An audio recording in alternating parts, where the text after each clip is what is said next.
반갑습니다. 오늘부터는 기출문제 정리 파일을 올려드리려고 합니다. 파일을 설명드리기 전에 어떤 과정으로 해당 파일을 만들고 공유하게 되었는지 설명하도록 하겠습니다. 먼저 1차 시험에서 가장 아쉬웠던 부분이 최적화입니다. 일단 지식을 이해했으면 소화를 하고 암기하고 문제를 풀고 다시 해당 문제를 제대로 이해하였는지 확인을 해야 합니다. 게다가 회계, 세법 같은 과목들은 휘발성도 상당히 강해서 최적화해서 반복적으로 다시 보는 것이 정말로 중요합니다.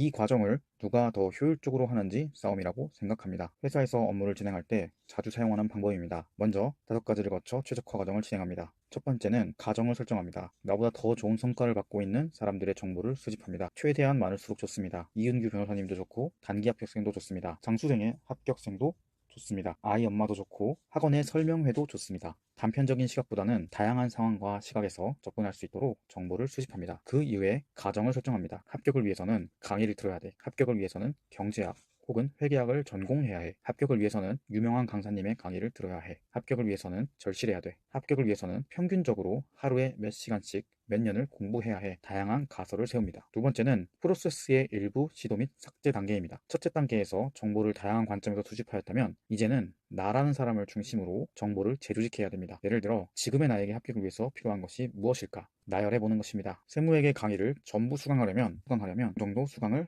해야 한다. 그런데 남은 기간이 90여일 정도인데 모든 강의를 들으면서 복습할 수 있을 수는 없다. 그러니 필요한 부분만 강의를 선별해서 시험장에 들어가야겠다. 이런 과정을 통해서 지금의 나의 능력을 기준으로 정보를 재조직하는 겁니다. 예를 들면 해당 표는 법인세 중에 1차 시험에서 제가 공부한 부분과 공부하지 않은 부분을 구분한 것입니다. 공부하는 부분을 보면 세무조정, 입금 항목, 송금 항목 등이 있습니다. 공부하지 않는 부분을 보면 감가상각비, 특수, 업무 무관 차량, 소득공제, 세액공제 등이 있습니다.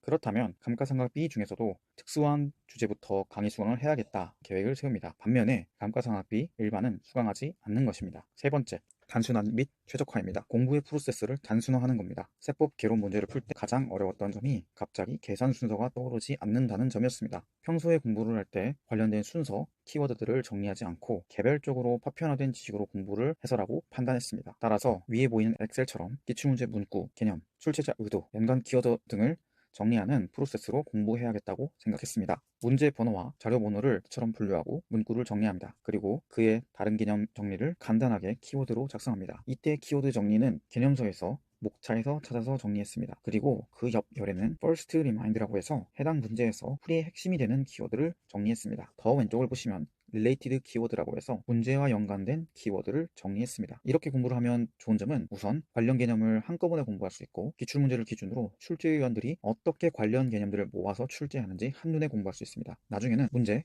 개념, 결론을 모아서 한꺼번에 최적화해서 공부할 수 있을 것으로 기대합니다. 아쉽게도 이번 1차 시험에서는 이렇게 키워드 분류 작업을 하지 못해서 최적화하지 못했습니다. 네 번째는 사이클 단축입니다. 이번 1차 시험에서 실패했던 부분입니다. 단순화 및 최적화 단계를 거치지 못하니 해당 단계에서 사이클 단축이 어려웠습니다. 결론적으로 계속해서 눈알로 공부하는 상태로 공부가 진행되어서 불안한 마음이 계속되었습니다. 마지막은 파괴 단계입니다. 첫 회독이거나 공부 실력이 쌓이기 전에 만들어 놓은 자료여서 공부가 축적이 되면 다르게 보일 수 있습니다. 첫 회독 때에는 절차 규정, 개월수 등 내가 보이고 이해하는 것들만 중요하다고 생각할 수 있지만 두 번째부터는 연관된 개념이 보이기도 하고 법인세를 공부하면서 소득세 규정을 연결하여 공부할 수 있게 됩니다. 그렇게 되면 기존의 것을 파괴하고 새로운 지식으로 나아가야 합니다. 이 단계에서 제약을 두지 않고 시험 전까지 계속해서 발전시켜야 합니다. 물론 시험 한 달 전에는 이 작업을 최소화하고 공부한 것을 야무지게 들고 가야 합니다. 오늘은 분석 파일 관련 공지에 대해서 올려드렸습니다. 다음 시간에는 제가 보여드린 엑셀 바탕으로 어떻게 키워드를 정리하고 사후 관리를 하는지 올리도록 하겠습니다. 감사합니다. 세무사 시험의 기술적 분석이었습니다.